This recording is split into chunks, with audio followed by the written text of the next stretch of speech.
समाजवादी पंथ निरपेक्ष लोकतंत्रात्मक गणराज्य बनाने के लिए तथा उसके समस्त नागरिकों को सामाजिक, आर्थिक और राजनीतिक न्याय विचार, अभिव्यक्ति, विश्वास, धर्म और उपासना की स्वतंत्रता, प्रतिष्ठा और अवसर की क्षमता प्राप्त कराने के लिए तथा उन सब में व्यक्ति की गरिमा और राष्ट्र की एकता और अखंडता सुनिश्चित करने वाली, बंधुता बढ़ाने वाली दृढ़ संकल्प होकर अपनी संविधान सभा में जय भीम, जय भीम, जय संविधान, जय संविधान।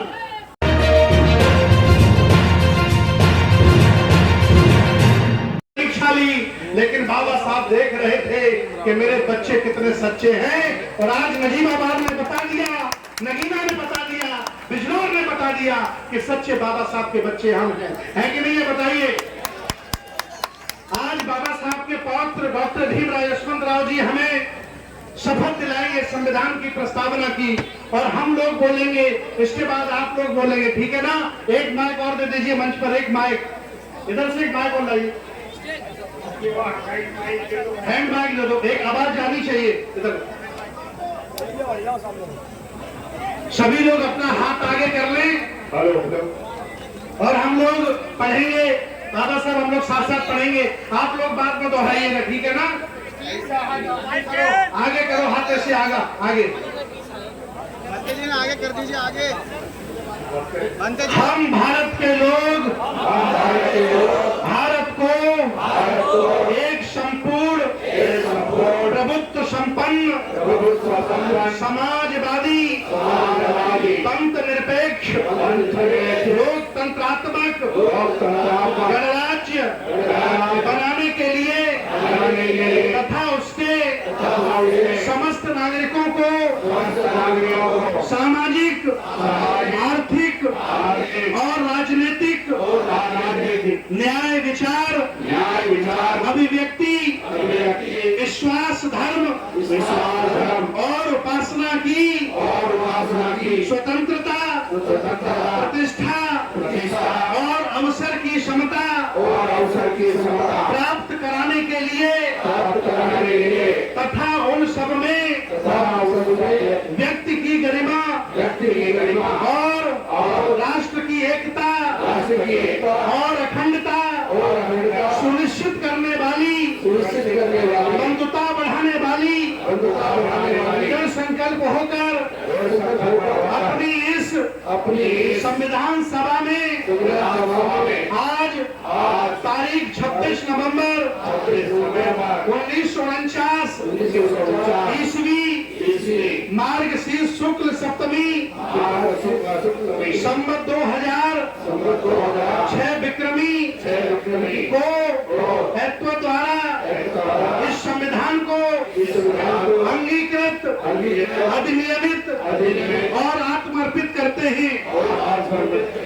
जय भीम, जय भीम, जय संविधान, जय संविधान, जय संविधान, जय संविधान। अब आप सभी लोग अपने अपने स्थान पर बैठ जाएं। उद्घाटन बाबा साहब के पौत्र भीमराव यशवंतराव अंबेडकर संक्षेप में इस कार्यक्रम का उद्घाटन करेंगे, फिर इस कार्यक्रम को आगे हम बढ़ाएंगे। आइए।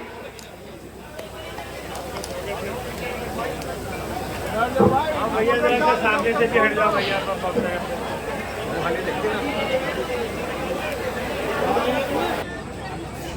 महाकरुणी तथागत भगवान गौतम बुद्ध,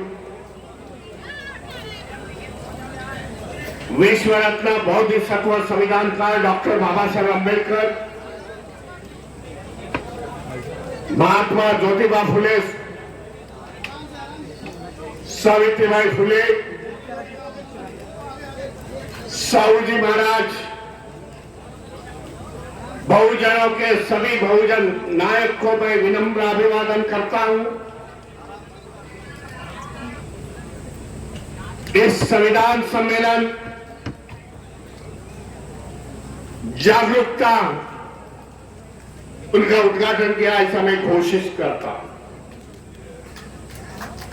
मैं धन्यवाद देता हूं मंच पर उपस्थित इस देश के किसानों के नेता टिकेत सिंह जी, दिल्ली से पधारे गौतम जी, जिन्होंने सम्मेलन का आयोजन किया, बनते सुमित रत्न जी, एक बाजू में धम्म का काम करते हैं, दूसरे बाजू में सामाजिक काम कर रहे हैं। पिछले 2 महीनों से लगातार मेरठ हो गया, गोरखपुर हो गए, सुल्तानपुर, यहां ऐसे तरीके से मीटिंग लेके हम लोगों ने समाज का प्रबोधन करने का प्रयास किया।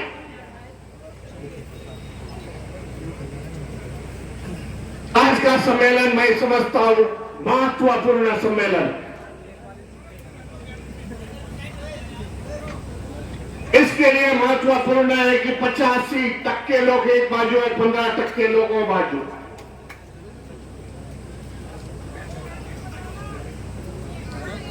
संविधान बदलने की वार्ता हो रही है, विचार हो रहा है।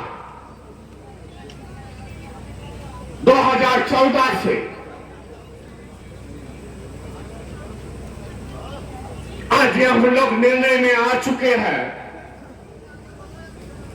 बड़े मेहनती रहे बाबा साहब ने इस देश का संविधान लिखा,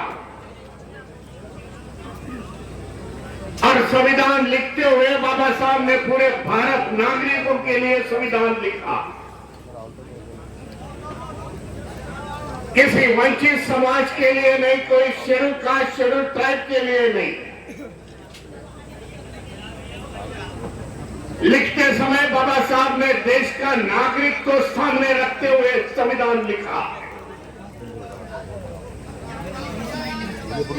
महिलाओं को समानता बाबा साहब ने संविधान के माध्यम से दी है।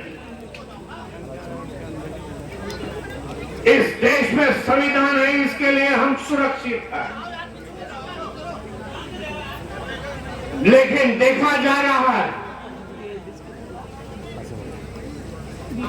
कि संविधान का इंप्लीमेंटेशन बराबर नहीं हो रहा। संविधान जिस प्रकार के देश में चलना चाहिए था,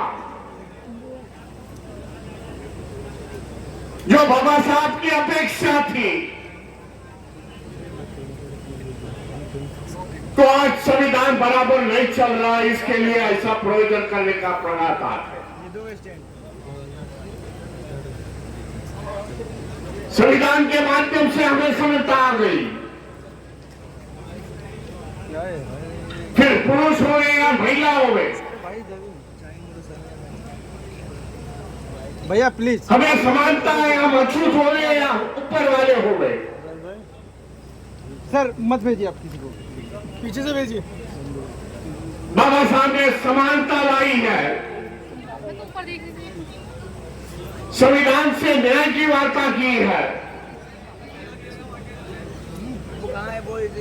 लेकिन आज वही संविधान आज खतरे में मैं बताने जा रहा।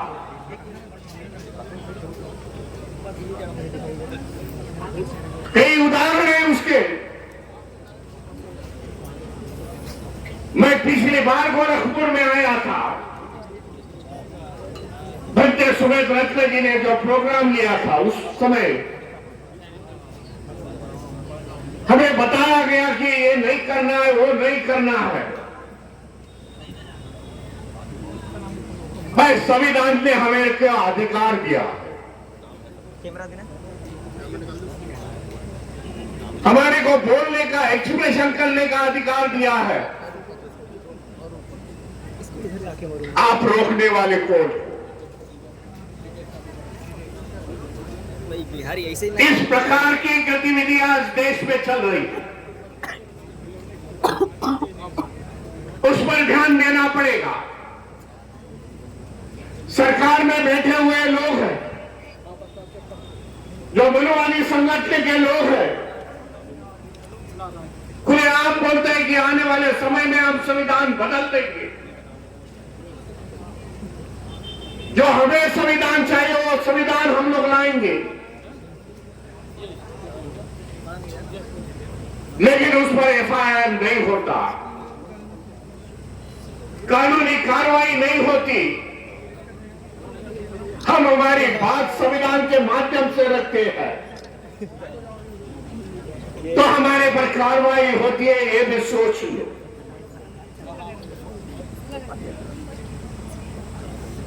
इसके लिए आने वाले समय में हमें जो समाज में वंचित समाज है, शेड्यूल कास्ट, शेड्यूल ट्राइब है, ओबीसी है, देश का किसान है, कामगार है, उन्होंने आज तय करना पड़ेगा आज के परिषद में। संविधान विरोधी ताकतों को हम निपटा देंगे, खत्म कर देंगे इस देश में। यह करते समय हमें बाबा साहब ने अधिकार दिया है, वोटिंग का अधिकार दिया है। उस वोटिंग के अधिकार को, ये विचार सरणी को हम लोग खत्म कर देंगे। संविधान है, इसके लिए हम लोग सुरक्षित है, ये भी जान लो। आज देश में देखा जाए पूरा भय और डर का वातावरण,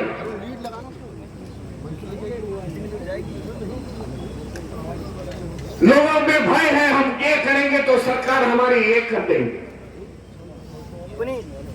आवाज ले ले तू भाई, हमें जेल में डाल देंगे। इस तरह का सामान्य लोग आज डर से डर गए हैं।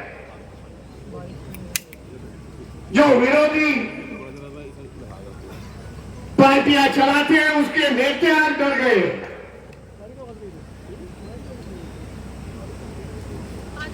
आने वाले समय में उनके ईडी की नोटिस आती है। महाराष्ट्र का उदाहरण 4 दिन पहले की बात है। करप्शन के नाम से ईडी की नोटिस आती है, वो क्या हमारे पास आ जाओ, नहीं आते तो ईडी की नोटिस आके आपको रोड पर, रास्ते पर ला सकते हैं। इस तरीके की जोड़ तोड़ की राजनीति चल रही है। 2014 में जब सत्ते पर बैठ गए कि हम लोग भ्रष्टाचार मिटा देंगे, लेकिन भ्रष्टाचार मिटा नहीं, ज्यादा भ्रष्टाचार हो गया इनके राज्यों में। इसके लिए आने वाले समय में हमें सोचना पड़ेगा, एकजुट होकर हम लोग संविधान की रक्षा करेंगे। और जो विचार सरणी बदलने की बात कर रहे हैं, एक करना पड़ेगा, हम लोग उसको ही बदल देंगे इस राजनीति में। इसके लिए आज का महासम्मेलन बनते सुमेध रत्न जी ने आयोजित किया। सभी लोग अपने अपने बात रखने वाले हैं। मैं धन्यवाद देता हूं आप सभी को इतनी संख्या से। इतनी बड़ी बारिश होते समय आप आ गए, संविधान को मानने वाले आप लोग हैं। आने वाले समय में इससे भी अपने को ज्यादा मुकाबला करना है। सभी को धन्यवाद देता हूं। जय संविधान।